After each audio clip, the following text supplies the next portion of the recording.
In today's video, I'm going to teach you how to create a quote in QuickBooks. In QuickBooks Online, a quote is called an estimate. It's a non-posting document, which means it doesn't impact your accounting yet. It simply outlines the expected cost so your customer can review and approve it before you create an invoice. This is a great way to confirm pricing, scope, and timing with your customer and keep everything organized. Start by signing in to QuickBooks Online and look for the plus sign labeled New, usually at the top left of your dashboard. Click New, then choose Estimate. That opens a clean form where you'll enter the key details for the quote. Begin with the customer field. Select the customer you're sending the estimate to from your list. This tells QuickBooks who the quote is for and ensures it's tracked to the right account.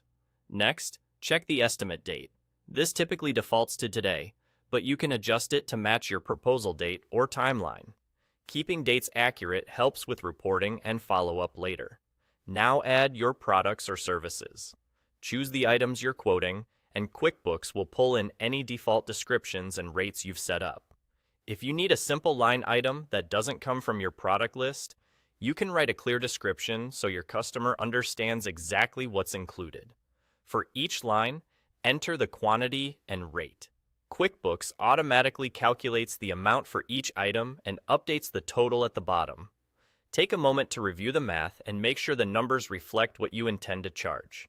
If you want to provide extra clarity, use the message or notes area to add terms, timelines, or special details your customer should know. You can also attach supporting files, such as project briefs, images, or PDFs. Attachments help reduce back and forth and keep everything in one place for easy reference. Before you finalize, scan the estimate for accuracy: customer name, date, line items, quantities, and totals.